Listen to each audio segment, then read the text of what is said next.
of going to a sold-out Kevin Hart show, there being a line for him ever getting a standing ovation at any comedy club.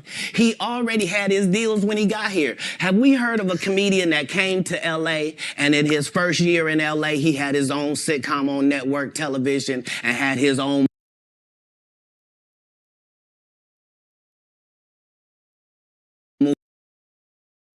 movie called Soul Plane that he was leading? No, we've never heard of that before that person or since that person. What do you think a plant is? Maybe people don't understand the definitions of these words.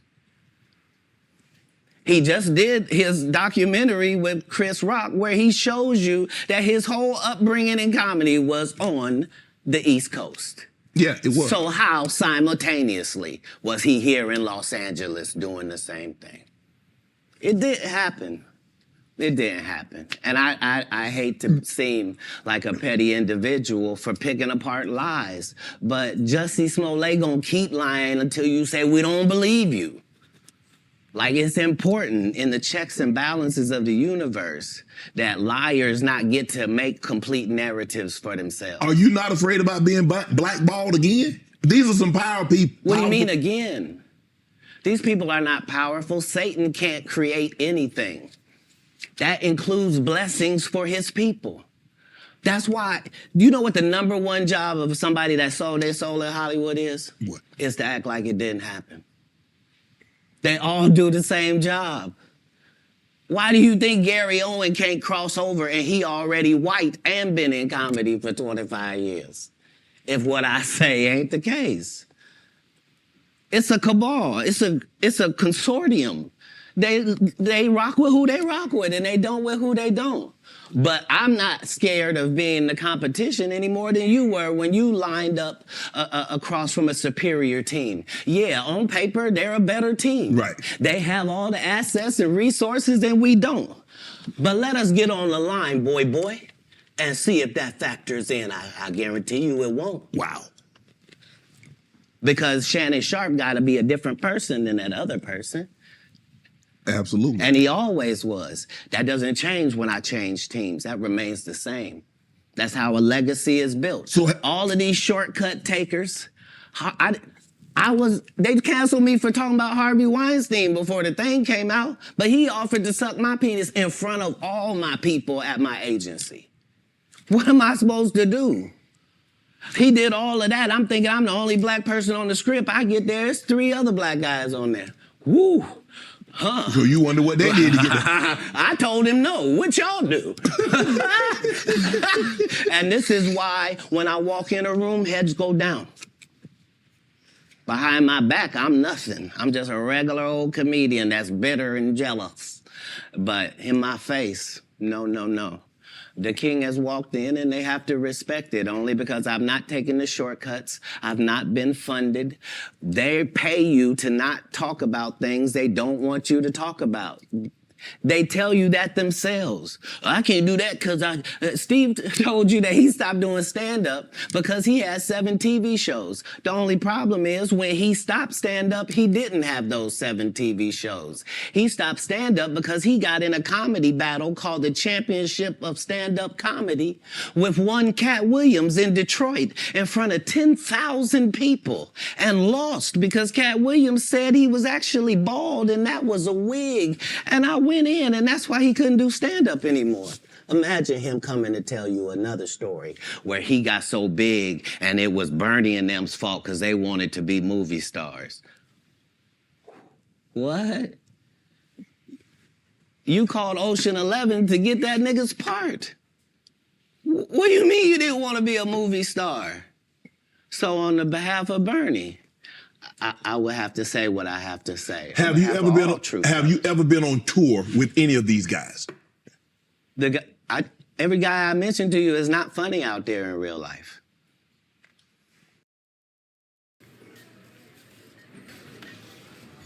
Sisters, what's the occasion? Get book club with the ladies tonight. Get any congrats. So no. Faison's never done his own tour in 30 years. Steve Harvey don't do stand-up no more. Cedric doesn't write. I'm sorry, he doesn't write. Ricky Smiley has been playing the same old black woman forever. Like, you can't get a young fan base with that. Like, you got to be doing karaoke around the country to make that work. Right. And he is. But I'm a stand-up comedian. This is my 19th 100-city tour. I'm not gonna have a conversation with these lazy bums that'll take a shortcut at any point. Yes, it's easier for you to juice than to get in the gym, but you don't get to bring that body in here talking crazy. Talk about how good you look. What? No, there's too many comics out there that are putting their life on the line to tell these jokes, man. Okay. Let's get to your upbringing. We're gonna circle back and we'll get some, I want to protect him real quick, because you had said for the Kings of Comedy, it was in 2018, 2019, but did you mean 1999? Because it came out in 2000, so I just want to make sure. No. So what I meant to say was, remember, he said I couldn't do stand-up anymore. I had 7 TV shows. I said he didn't have any of those TV shows at the time. I know you talking about Cedric. Joke stealing from Cedric. Cedric. Okay. So you had said that 2018, 2019, but it came out in 2000, so I just want to make sure. Okay, no. What comes out in 2000? The original Kings of Comedy. Right. I'm on BET's Comic View, and they're using this as the commercial in 1998. Okay. That's why I'm saying, So if I said the dates wrong, Let's go back and clear that up. Okay. You said, I had Cedric on here, and I asked him about the joke stealing, and he said the timeline doesn't add up. Correct. To that point, you say.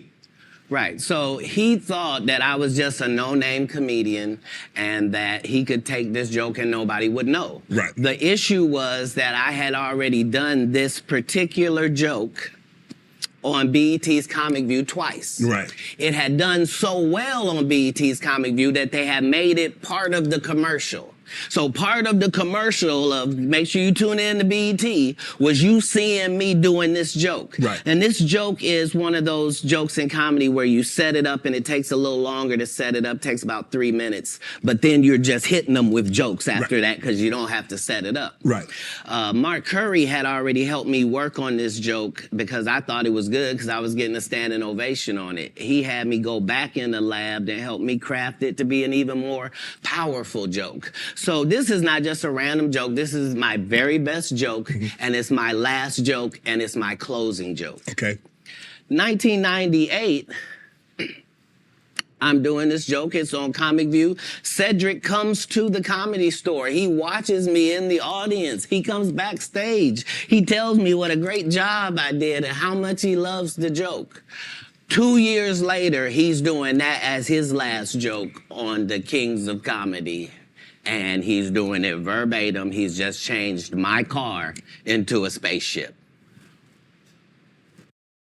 Okay, class, today we're going to be doing sounds. So who can tell me what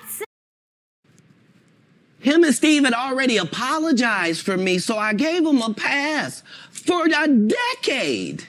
Why would you sit here and be like, I saw Katt 30 times, and Katt didn't do... As I stand before you, Shannon, I would have bust Cedric's stomach.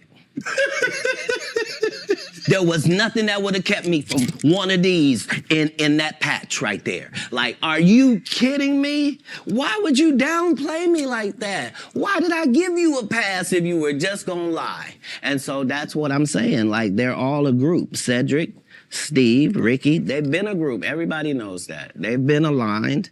And there are these alliances in comedy. And if you stand against them, then they sometimes have a problem. But we don't let that change the content because that's all you know me for, is that I'm quite likely to tell the whole truth and nothing but the truth, so help me God. That's what these comics understand, is that I'm not doing nothing for clout. I don't even recognize clout. But eventually the Lord is going to let me and you be in one hallway. A lot of these dudes go... Kevin Hart done went 25 years without ever being in the same building with me at the same time. If I go in the building, he walk out. You've never seen us in the same building ever in 25 years. Like, it's like that. Why? Why? Yes, Because why? I'm really the product. It's not what you think. I am never under the influence of anything. I'm always in my right mind. I'm always a physical specimen. And when you see me, I'm much, much bigger than you had thought. I have far less play in me than you would like. And I'm relentless. I'm out there. I'm still, to this day, I play 11 games of basketball with a 20-year-old. The record is 92-6.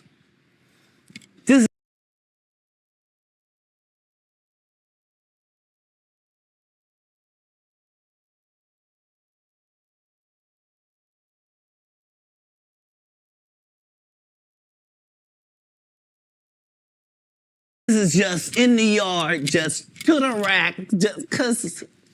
You work out, Cat? You work out, Cat?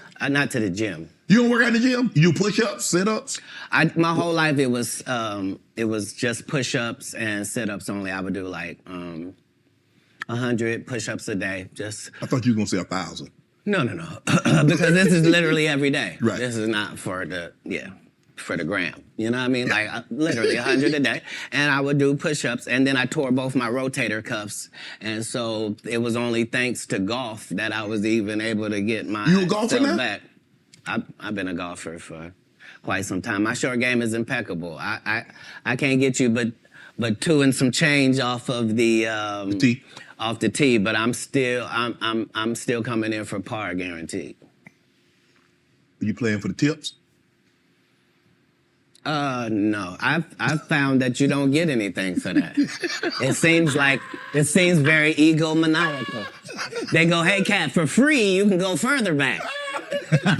Hey, what? Wait a minute, does it still count the same? Hey, I'm up at the ladies' tee. Don't tell me my pronouns. On the golf course, I'm she, her, him, them, and they. Whoever at the front tee. For a 5-year period, every single movie that Kevin Hart did was a movie that had been on my desk, that all I had said was, just, can we take some of this step and fetch it shit out? And then I can do it. Like, it don't need to be overtly homosexual, because I'm not homosexual, right? It doesn't need that to be funny, right? And me saying that and them going, oh yeah, no problem. And then going to give it to this other guy and having him do it just like it was. And acting like I'm a bad person because I keep standing on my standard. But yeah, it's interesting, but I wouldn't change it for the world. Like, again, I'm on the winning side of these decisions. Will there ever be another Comic View Def Comedy Jam? Could that, in today, in 24, 25, 26, could we see that again? They've already announced it. It's already going. You didn't know? Mm-mm. Yeah, Kevin Hart purchased it, so he's now doing Comic View. That happened at the same time that they gave DC Young Fly Hollywood Squares. Where? Yeah, because they tell you that there's no gatekeepers, but we keep seeing the same people open the gate. Didn't Kevin open the gate and let Tiffany in? Ain't he now opening it up for... Don't such and such open the gate for... What do you mean ain't no gatekeepers? There's 100 gates out here. Would you Everyone I've seen got a keeper. Would you have wanted to do Comic View or Def Comedy Jam? Would you have wanted to be? I think we just mentioned I did them both. No, I'm saying purchase the rights and refranchise it.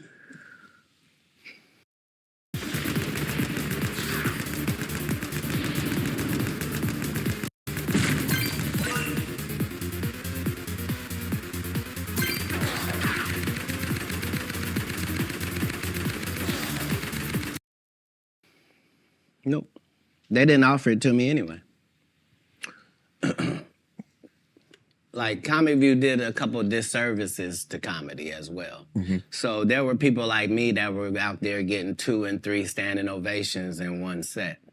And that wasn't good for television. So what they did was they started making everybody get a standing ovation So they would tell the audience, when they get off stage, everybody get up and cheer. And so now the fact that I'm the only one out there going to get standing ovations is now making people think everybody get a standing ovation. And that's not how comedy is. So I understood why that couldn't go anymore. Because remember, Ricky Smiley sat right here and told you a story about how he performed with Mike Epps and Katt Williams when he did Comic View, and to let him tell it, he was funnier than both. My name Lil Dow. You're talking about the special needs. That's good. That's a different time. That's some clever material. That was a different time, Katt. No, it wasn't. It was the time I was there. But I'm saying... That time, this time, same times. No, but I'm saying... Just like people that tell you the Egyptians, they not black. Egypt is in Africa, folks.